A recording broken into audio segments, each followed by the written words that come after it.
السلام علیکم ورحمۃ اللہ وبرکاتہ۔ آن لائن عربی سیکھیں۔ سب سے پہلے تو میں اس وقفے کے لیے آپ سے معافی کا طلبگار ہوں۔ انشاءاللہ کوشش کروں گا کہ ہفتے میں ایک ویڈیو القراءۃ الراشدہ کا میں اپلوڈ کرتا رہوں، عربی لٹریچر کا۔ القراءۃ الراشدہ کے اسباق میں سے ایک سبق ہمارا چل رہا تھا ماذا تحب ان تکون، اس کی یہ آخری کڑی ہے، یعنی اس کا آخری پیراگراف ہے انشاءاللہ، جو میں آپ کے سامنے پیش کر رہا ہوں۔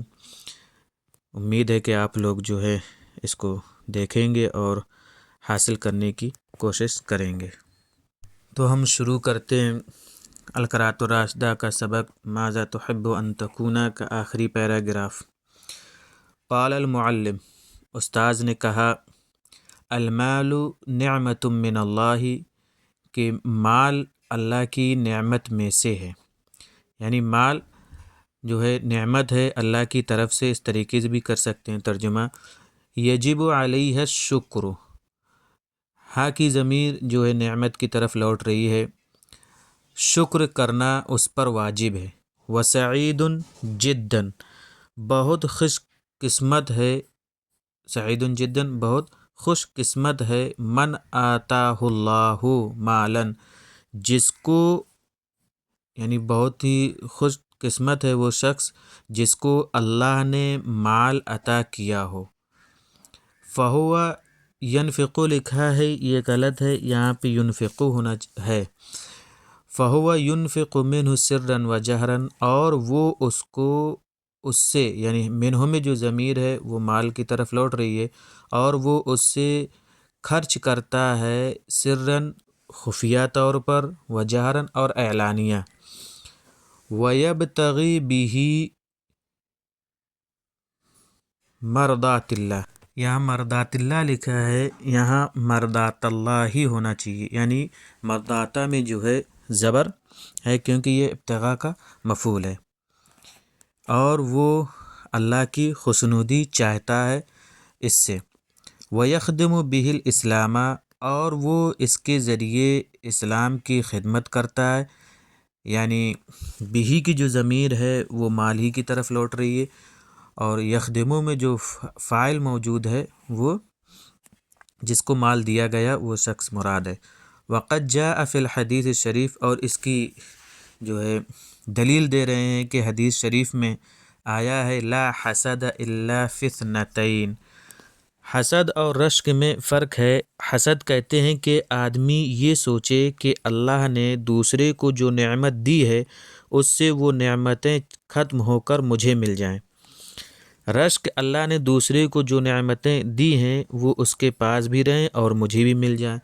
تو کہہ رہے ہیں لا حسد، حسد جائز نہیں ہے، الا فی اثنتین، مگر دو چیزوں میں۔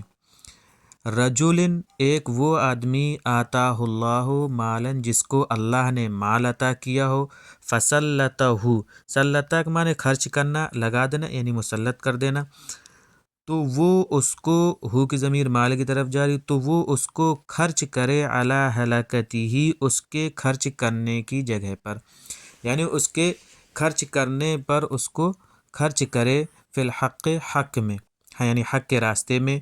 ورجل، اور ایک وہ آدمی، آتاہ اللہ حکمتاً، اللہ نے جس کو حکمت عطا کی ہو، یعنی عقل مندی عطا کی ہو، فہو یقضی بہا، تو وہ اس کے ذریعے سے فیصلہ کرے، یعنی ہا کی ضمیر جو ہے حکمت کی طرف لوٹ رہی ہے، اور یقضی کا جو فاعل ہے وہ رجل ہے، اور تو وہ اس کے ذریعے سے فیصلہ کرے، وَيُعَلِّمُهَا، اور وہ اس کو دوسروں کو بھی سکھائے۔ وَقَدْ كَانَ سَيِّدُنَا عثمان غَنِيًّا، عثمان رضی اللہ عنہ مالدار تھے، وسیدنا عبد الرحمن بن عوف غنیًا، اور حضرت عبد الرحمن بن عوف رضی اللہ عنہ مالدار تھے۔ ورفع عبد الکریم رأسہ، عبد الکریم نے اپنا سر جو ہے بلند کیا، یعنی سینہ چوڑا ہو گیا کہ مالداری میں بھی فائدہ ہے۔ وقال، اور اس نے کہا، اور استاذ نے کہا، عبد الکریم نے کہا کہ سأجتہدو، یہ سأجہتدو لکھا ہے، یہ غلط ہے، یہاں سأجتہدو ہے۔ اجتہادہ یجتہد اجتہادن مانے کوشش کرنا، کہ ان قریب میں کوشش کروں گا کہ ان اخدم الاسلام، کہ میں اسلام کی خدمت کروں گا بمالی، اپنے مال کے ذریعے سے، وابتغی بہ مرضات اللہ، اور میں اس کے ذریعے سے اللہ کی خوشنودی چاہوں گا۔ یہاں مرداتا لکھا ہے، مرداہا لکھا ہے، یہاں پہ نقطے چھوٹ گئے ہیں، یہاں مردات اللہ ہی ہے کہ اور میں اس سے اللہ کی خوشنودی طلب کروں گا۔ تو یہ تھا ہمارا آج کا سبق، جو ماذا تحب ان تکون کا سبق یہاں پر مکمل ہو گیا۔ یہ القراءۃ الراشدہ کے اسباق چل رہے ہیں ہمارے، انشاءاللہ ہم آگے بھی اسباق اپلوڈ کرتے رہیں گے۔ امید ہے کہ آپ لوگوں کو یہ سبق پسند آیا ہوگا۔ السلام علیکم ورحمۃ اللہ وبرکاتہ۔ لائک اور سبسکرائب کرنا نہ بھولیں۔